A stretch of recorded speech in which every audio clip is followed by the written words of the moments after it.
I was the husband the Sterling family all laughed at, married to the famously icy CEO of Sterling Enterprises, Serafina Sterling. 3 days after our wedding, she collapsed and woke up a different person, an innocent-eyed woman clutching a child's doll, her mind seemingly gone. Just as the vultures in her family were circling, ready to carve up her empire, a frantic, furious voice exploded in my head. Liam, you can't let them take my company. It was the roar of her soul, and I had just become her only eyes and hands. My name is Liam Miller. This was my 3rd day in the Sterling family's sprawling estate, and my 7th day as Serafina's husband. The gray stone walls of the mansion were as cold as a block of ice, and the sky overhead was just as bleak. I had never properly met my wife, not even once. To me, this arranged marriage was a heavy, rusted lock clamped around my heart. I had no illusions about it. On our wedding night, I was relegated to a guest room in a separate wing. I never even saw the bride. I was just some piece of furniture they didn't know where to put. The staff were polite to my face, but I'd always catch their hushed whispers, the mocking tone unmistakable. He's just here for the money, waiting for his payout. I pretended not to hear them. I would just sit in my room, thinking of the look in my father's eyes as I left our rundown town for this gilded cage. Just when I thought my days would bleed into one another in this quiet misery, everything changed. 3 days after the wedding, something happened to Serafina. I heard she had collapsed during an executive meeting at the corporate headquarters. By the time I was allowed to see her, she was sitting on the sofa in the center of the grand living room. She was still wearing a perfectly tailored power suit, but in her arms, she cradled a worn fabric doll that was jarringly out of place with her sophisticated image. Her eyes were vacant, lost, like an empty vessel. The formidable titan of industry was gone. What's wrong with her? Her uncle, Arthur Sterling, asked, his voice dripping with false concern that couldn't quite mask the glee in his eyes. The Sterlings formed a tight circle around us, trapping Serafina and me in the living room. Their stares were like 1,000 tiny, sharp knives scraping against my skin. Her aunt, Carol, a woman with a perpetually sour expression, spoke first. She slapped a file down on the coffee table in front of me. Liam, the company can't be left without a leader. It's clear, Serafina. Well, she's not getting better. Since you're her husband, you have to take some responsibility, don't you? If you have any sense at all, you'll sign this conservatorship agreement. Let Arthur manage the company for now, so we can focus on getting Serafina the care she needs. A chorus of agreement immediately followed her words, their greed and ambition laid bare. I clenched my jaw and ignored them. Pushing through the circle of relatives, I slowly walked over to Serafina. She kept her head down, seemingly oblivious to the drama, her fingers playing with the doll's yarn hair with the simple focus of a 3-year-old. For a moment, watching her, I almost believed she really had become a child. They were all waiting for the punchline, waiting to see the useless husband from nowhere buckle under the pressure and be cast aside. But I just knelt beside her, reaching out to gently touch her hair. Serafina, I whispered, are you okay? The instant my fingers brushed against her hair, a voice ripped through my mind. Don't sign it. Absolutely do not sign it. My company. That's my life's work. Arthur is a goddamn fox. He's been after my seat for years. Can anyone help me? Don't let them win. It was a woman's voice, anxious, enraged, and utterly helpless. It was as if she were screaming right next to my ear. It was transmitted directly into my consciousness. I flinched, my head snapping up to look around the room. The family members all wore different masks. Mockery, morbid curiosity, satisfaction, but none of them reacted. On the sofa, Serafina was still fiddling with her doll, her body perfectly still. That voice, was it hers? Was Serafina's mind still in there, trapped inside her own body? The voice continued, filled with despair and fury. Why is this happening? I can't control my body. Liam, please, you have to stop them. If this goes on, my company is finished. She was screaming, but she had no idea I was the only one who could hear her. I took a deep breath, trying to quell the shock hammering in my chest. If I was the only one who could hear the voice of her soul, then I had to do something. I stood up, placing myself between Serafina and the rest of her family. My gaze swept over Arthur and Carol, my voice cold. Who says she's not getting better?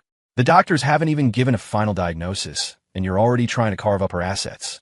Your greed is showing. Carol's face paled. Liam, what are you talking about? We're thinking about the company. Thinking about the company? I scoffed, picking up the so-called conservatorship agreement from the table. Without even reading it, I ripped it to shreds in front of everyone. I think you're thinking about yourselves. Aunt Carol, you should be careful not to overreach. You might just lose a hand. You, she sputtered, trembling with rage, pointing a finger at me. Arthur's face darkened, his expression thunderous. Liam, you've gone too far. You're an outsider. How dare you interfere in the Sterling family's business? An outsider? I stared him down, my words sharp and deliberate. I am Seraphina Sterling's legal husband. From this day forward, I act for her in all matters. The CEO's chair at Sterling Enterprises is not up for grabs. Nobody touches it. After a moment of stunned silence, the room erupted. Several of the older Sterlings were red-faced with fury. Liam? He tore up the agreement? Why is he helping me? I thought he was just. Seraphina's voice echoed in my head again, this time filled with shock and confusion. I ignored the vultures. I turned back to Seraphina on the sofa. She still held her doll, her eyes wide and uncomprehending, but the commotion seemed to have unsettled her. Her delicate fingers were unconsciously twisting the hem of her skirt. I softened my voice, leaning into promise in a low tone only we could hear, "Don't worry. As long as I'm here, they can't touch your company." The words had barely left my lips when her incredulous voice shot back in my mind. "Wait, what did you just say? Are you answering me? Liam, can you hear my voice?" I didn't turn around, but I gave a nearly imperceptible nod. A silent confirmation. This time, her voice was silent for a long moment before it returned, laced with what sounded like tears of joy. "Liam, can I trust you? They all want to take everything from me." On the sofa, Seraphina's body seemed to react. Her small hand suddenly reached out and clutched the hem of my jacket. "I'll help you," I whispered back. "I'll protect it for you." I knew this was only the beginning. A storm was brewing, with darker currents swirling just beneath the surface. And I, her husband in name only, would now have to face it all with her. Ever since that day in the living room, when Seraphina's soul discovered I could hear her, our co-op mode officially began. By day, I was the useless husband, Seraphina's glorified babysitter. "Mr. Miller, Miss Seraphina put her shoes on the wrong feet again, and she won't let us help her." A maid called out, looking troubled. I put down the company report I was halfway through and hurried over. Seraphina was sitting on a small bench in a cute pink hoodie, trying to cram her left foot into the right shoe, which was adorned with a little blue teddy bear. Her brow was furrowed in concentration. It was adorable. When she saw me, her eyes lit up. "Yeah," she cried, holding her arms out for a hug. "God, this is humiliating." The CEO of Sterling Enterprises whining for a hug. "Liam, don't you dare come over here." "Okay, fine, come over, I can't get this stupid shoe on." Seraphina's soul voice grumbled in my head, a mix of annoyance and embarrassment. By now, she had no one else to talk to, so she'd stopped censoring herself around me. I held back a smile, walked over, and knelt, pulling her into my arms and stroking her hair before setting her on my lap. Her body was soft, carrying the faint, pleasant scent of a grown woman. Yet she leaned on me with the complete trust of a child. She immediately relaxed against my chest, a happy smile spreading across her face. "Hey, too close. Have you no sense of personal space? I mean, I guess we are married, but this body's instincts are just so clingy." Her soul was still putting up a fight in my head, but her body just snuggled in closer. While calming her, I quickly switched her shoes to the correct feet. Our days were filled with moments like this. At mealtimes, her body would pout and threaten to cry if a tiny drop of sauce landed on her clothes. Simultaneously, the voice in my head would be screaming, "Liam, you moron. This top is limited edition couture. I've barely worn it. If that stain doesn't come out, I'll have your head." When I dressed her, she'd often squirm and resist if she thought a collar was too tight. "I told you this one is too tight. Get the other one. Yes, the third one from the right." Her voice would direct me like a remote control. At night, after her body had fallen into a deep sleep, our real work began. But even then, her sleeping form was restless. Her hand would unconsciously find and grip the corner of my shirt, refusing to let go. "Let go. This is ridiculous. Why is this body so needy even when it's asleep?" Her mental voice sounded exasperated, but her body's grip remained firm. I'd have to wait until she was soundly asleep before gently prying my shirt free and heading to the study. In these past few days, I had come to fully understand Seraphina's condition. It was as if her soul had been disconnected from her body.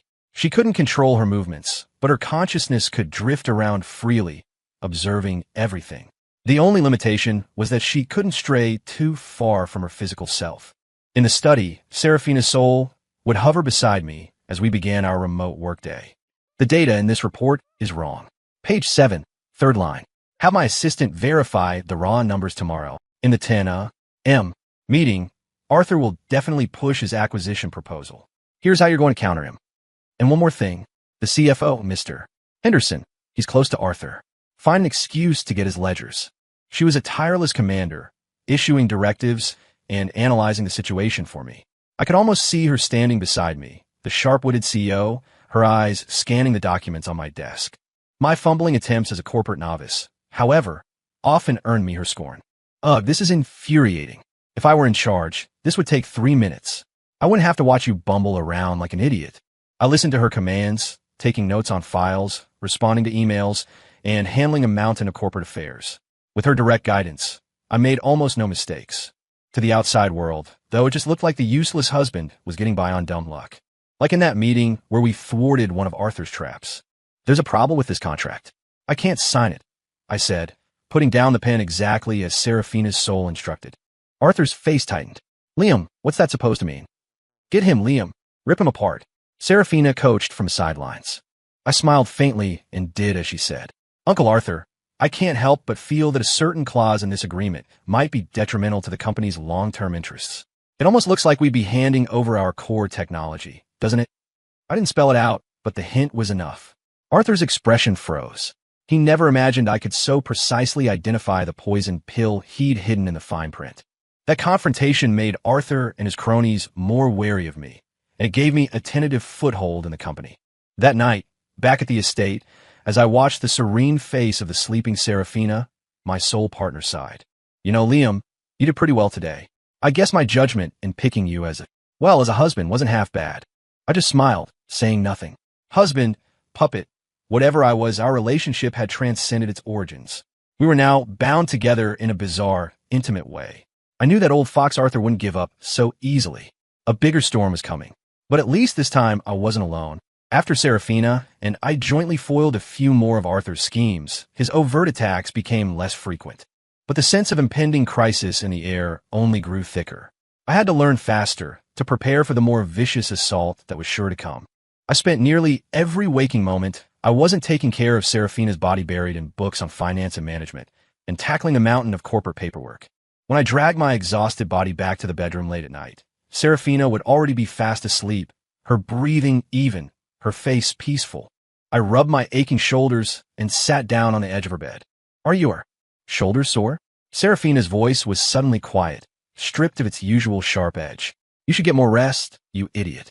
I don't want my husband to collapse. Thanks, I said softly. It's only because you need to be in top form to protect what's mine, she said, her tone feigning arrogance, but I could hear the underlying warmth.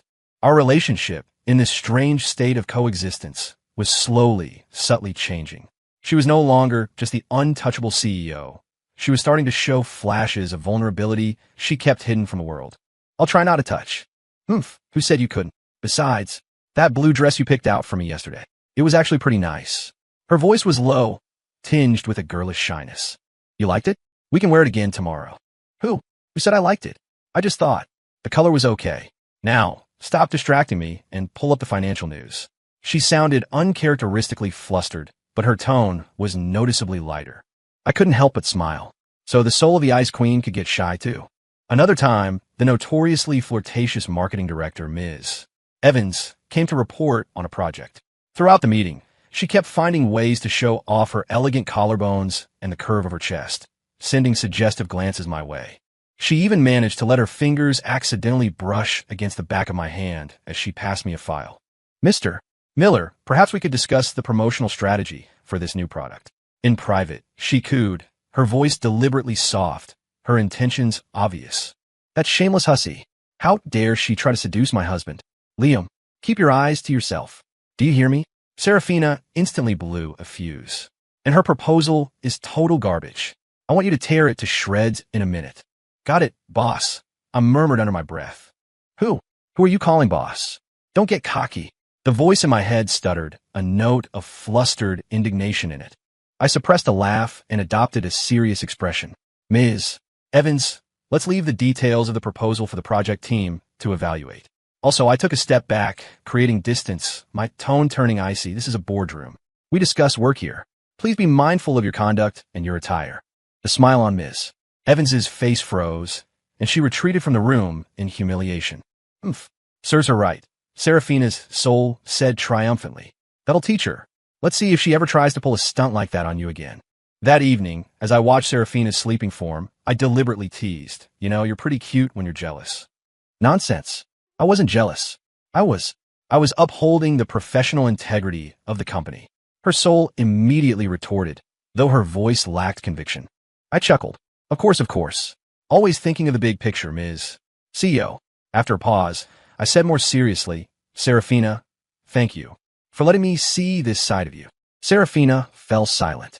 After a long moment, her voice returned, tinged with melancholy.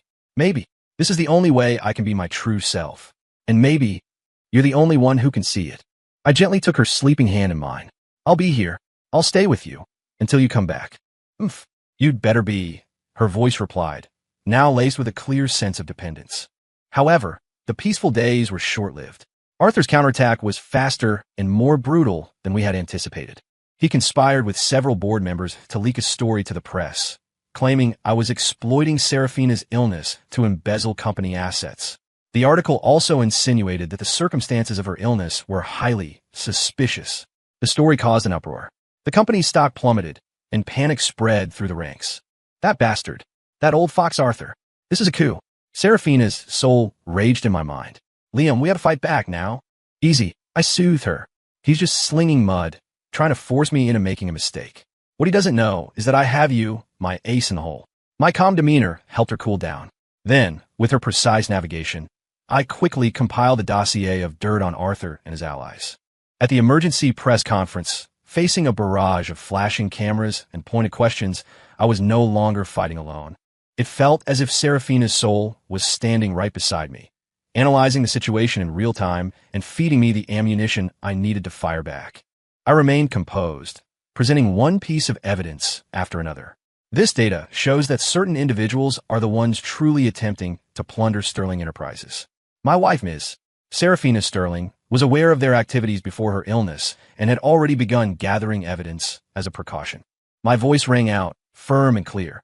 I, Liam Miller, swear to you all that I have no interest in the CEO position, nor will I ever take a single cent that isn't mine.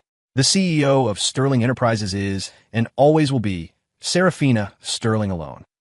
The tide of public opinion turned in an instant. Arthur's plan had backfired spectacularly, putting him directly in the crosshairs of an internal corporate investigation and scrutiny from regulatory bodies. When we returned to the estate, Seraphina's soul was quiet for a long time. Finally, she spoke softly. Liam, you handled that perfectly today. You really are my husband. The last two words were spoken with a hint of shyness and a newfound respect. I bent over the sofa, looking at the body of my wife, who clutched her doll and offered me a smile of pure trust. A wave of sweetness and resolve I had never known washed over me. This was no longer just about duty. It was a love and protectiveness that came from my very core, for her body and for her resilient, brilliant soul. I will protect you, I whispered, leaning down to place a light kiss on her forehead. The you that's here now, and the you that will be. Outside, dark clouds gathered, hinting at a greater storm on the horizon. I knew that Arthur, now backed into a corner, was capable of doing something even more desperate. But whatever tomorrow brought, we would face it together. I gently pushed open the bedroom door. Moonlight filtered through the curtains, casting a soft glow on the bed where Seraphina was curled up, asleep, looking like a child in need of protection. I sat down beside her, my fingers stroking her hair. Over the past few days, I'd noticed her body's dependence on me growing stronger. Every morning, the first sight of me would bring a pure, innocent smile to her face, and she would eagerly reach out her hands, her eyes shining with anticipation. Ugh, here we go again. Why is this body so embarrassing? Her soul voice would sigh, laced with resignation, but it lacked the sharp resistance of the early days. Just then, in her sleep, her body reached out and clutched the hem of my shirt. She shifted closer, nuzzling against my side, the corners of her mouth turning up in a slight smile as if she were having a pleasant dream. See, I think she likes me, I whispered. Her soul was silent for a moment. I suppose she does. After all, you're the only person I can rely on right now. Even if the body is only acting on instinct, it makes sense.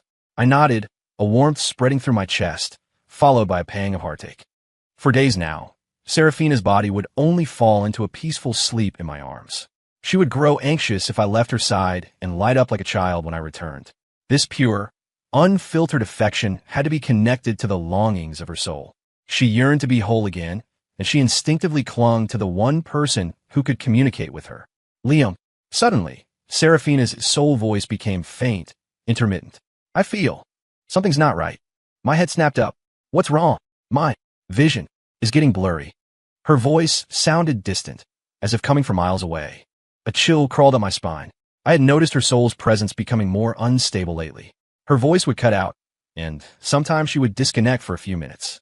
The duration of these blackouts was getting longer. Don't be afraid. I'm right here, I said, squeezing her physical hand, hoping to offer some comfort. The doctor, did he come again today? What did he say? Serafina asked, her voice striving for calm, but I could hear the tremor of fear beneath it. I gritted my teeth. The same as before. He said the trauma to your brain was severe, but the chances of recovery are slim. Her soul let out a bitter laugh. Just what I needed. More bad news. Just then, my phone began to ring, a sharp, urgent buzz. It was the head of the legal department at Sterling Enterprises. Mr. Miller, it's bad. Arthur and his allies have filed a petition with the court to have Ms. Sterling declared legally incompetent. They're asking for Arthur to be appointed as her temporary conservator. My stomach plummeted.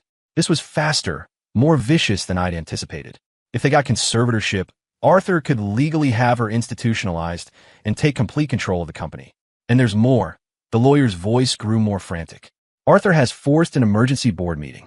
They're going to vote on selling off our most valuable asset, the semiconductor R&D division. The vote is scheduled for tomorrow morning. I hung up the phone and looked at the sleeping woman in the bed, a wave of panic washing over me. They want to sever our connection. Serafina's voice trembled. If I'm sent away to a facility, you'll never hear my voice again, and they'll gut the company. I took a deep breath, forcing myself to stay calm. No, I won't let that happen. Liam, you can't fight them on your own. Her soul sounded defeated. Arthur has half the board in his pocket, not to mention all my so-called relatives. There are too many of them. I stood up and walked to the window, staring out at the city lights. The pressure was immense, a physical weight on my shoulders, but I knew this was no time to back down. I'm going to call my father, I said suddenly. Your father? Her soul asked, surprised.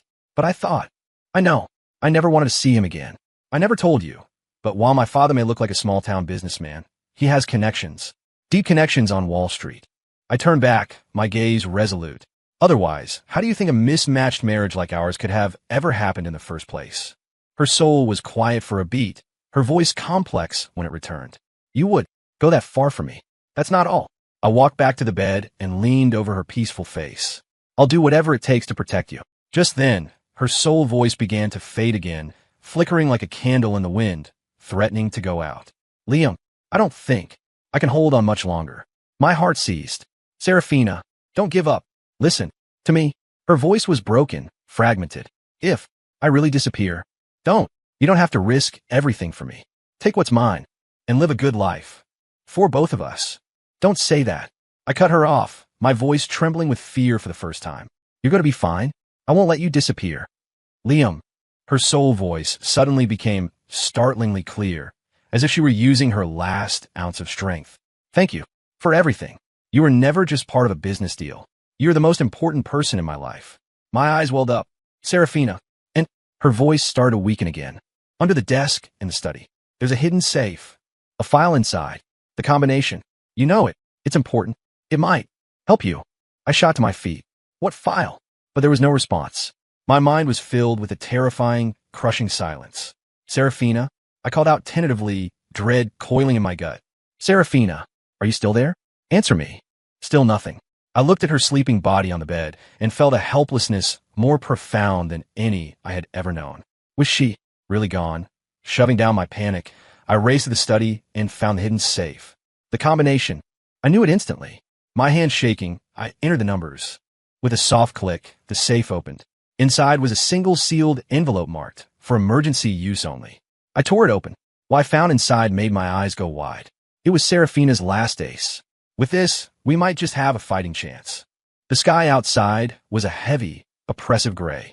I watched the clock on the wall. It's ticking a death knell against my eardrums.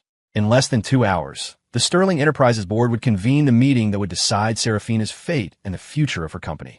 Since last night, Serafina's voice had not returned. My mind was silent. Horribly, terrifyingly silent. Was she really gone? No. I don't believe it.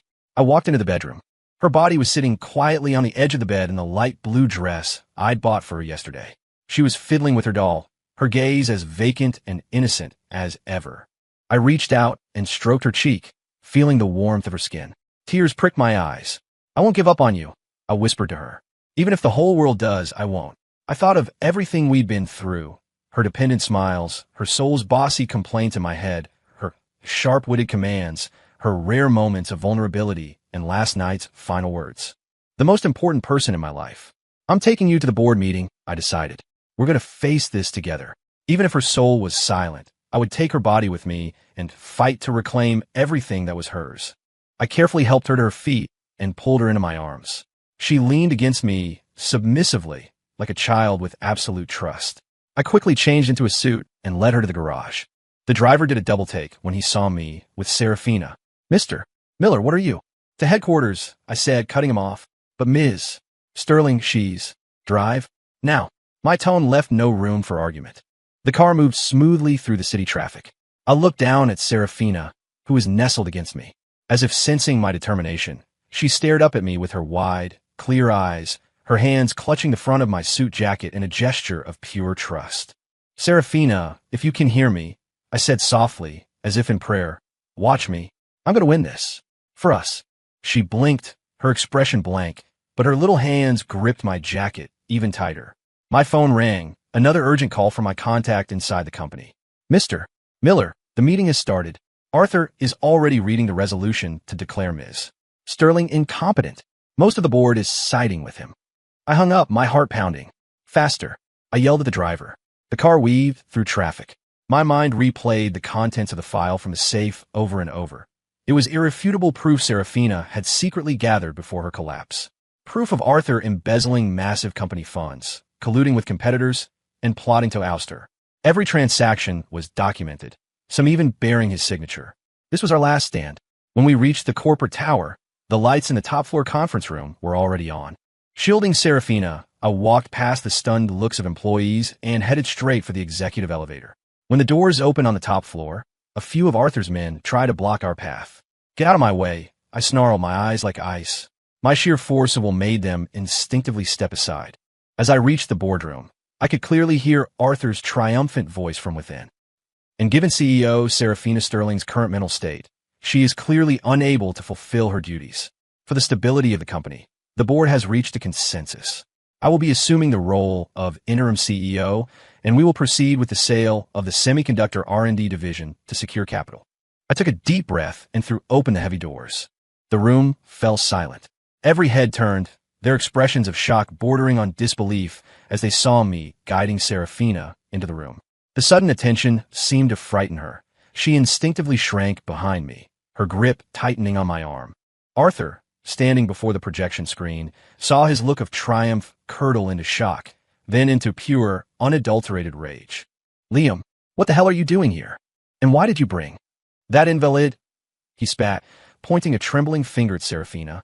I surveyed the room, taking in the expressions of every board member, surprise, pity, contempt. I'm here for the meeting, I said calmly. My voice wasn't loud, but carried to every corner of the silent room, as Serafina Sterling's legal husband and her sole proxy.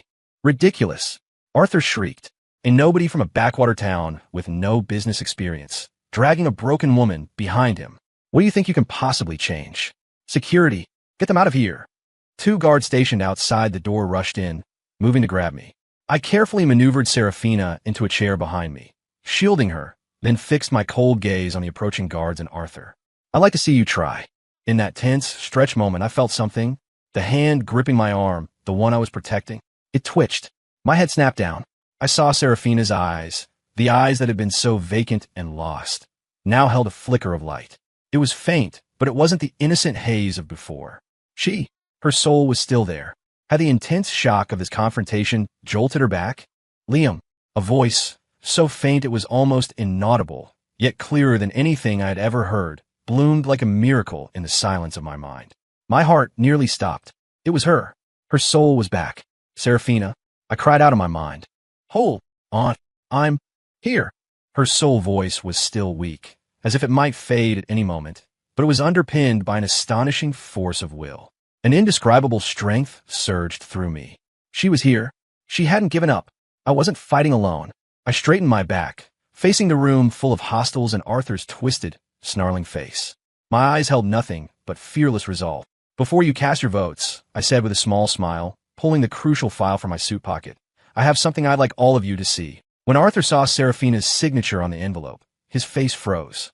"This file contains all the evidence of Arthur Sterling's embezzlement of company funds and his collusion with our competitors," I announced to the silent boardroom. "I invite you all to take a look before you decide whether you want to hand Sterling Enterprises over to a man like him."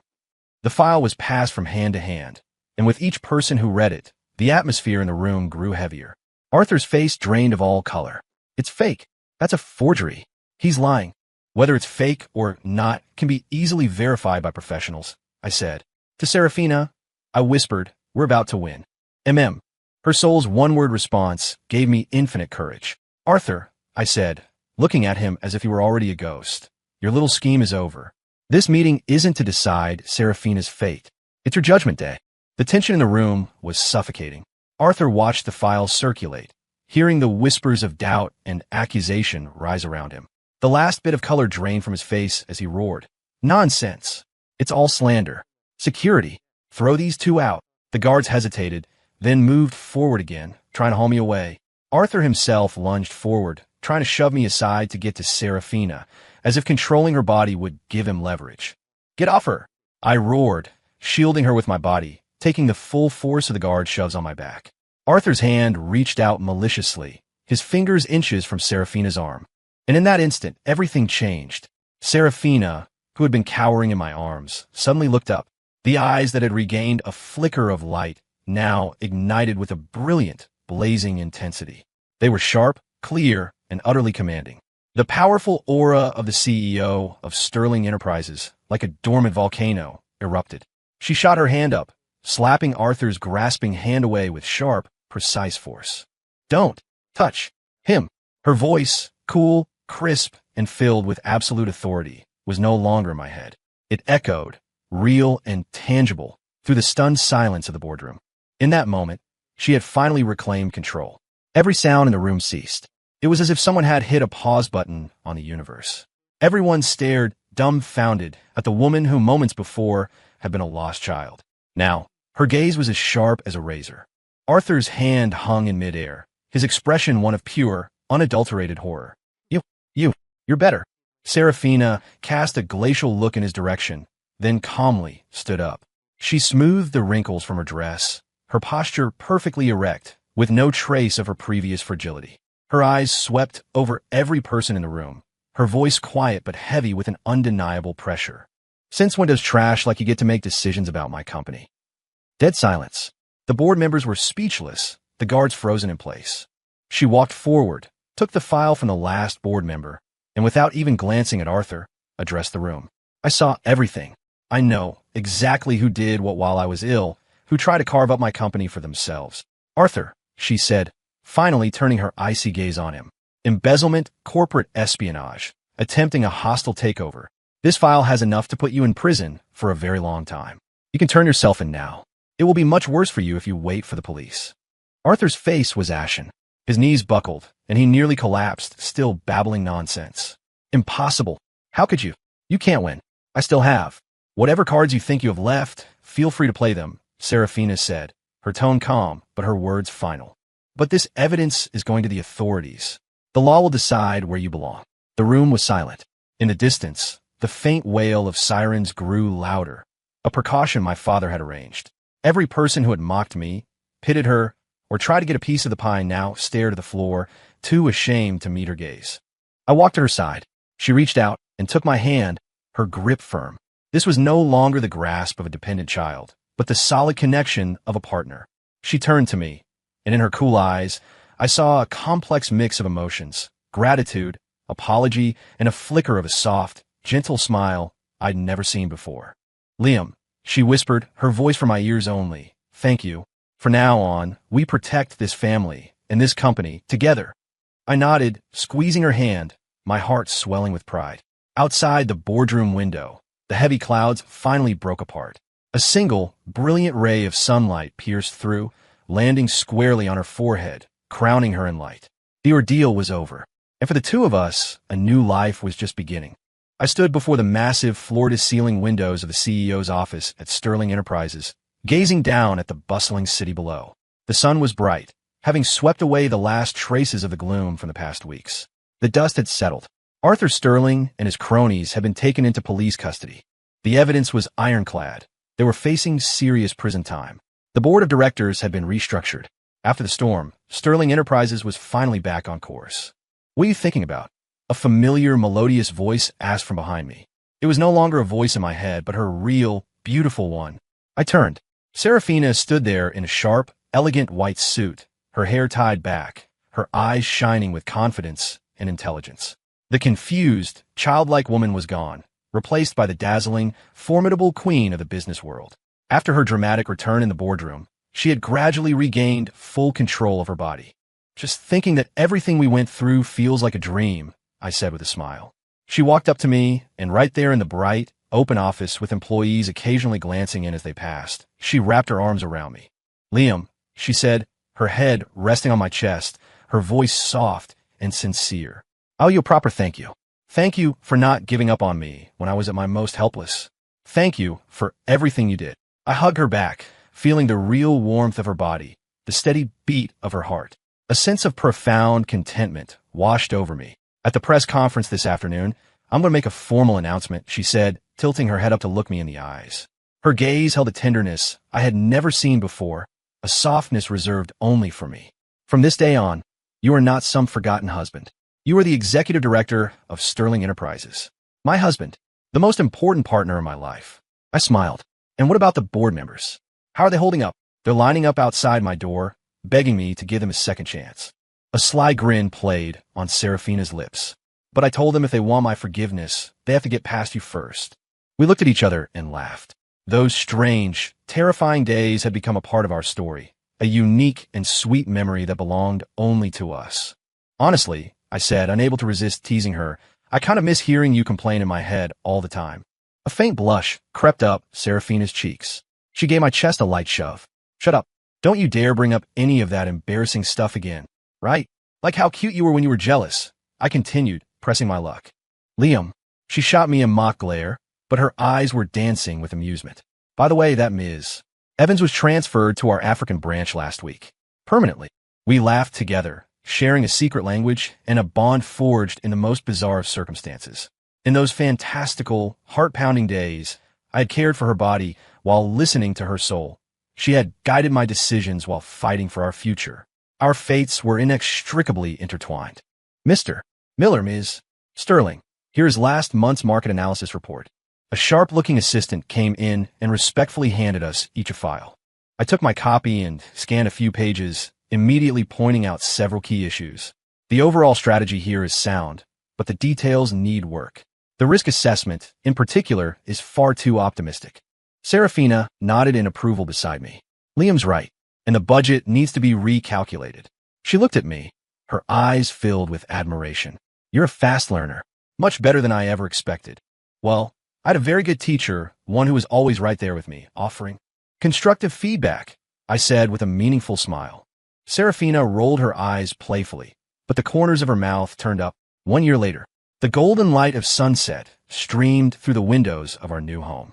It was no longer the cold, oppressive Sterling estate, but a warm, welcoming sanctuary we had built together.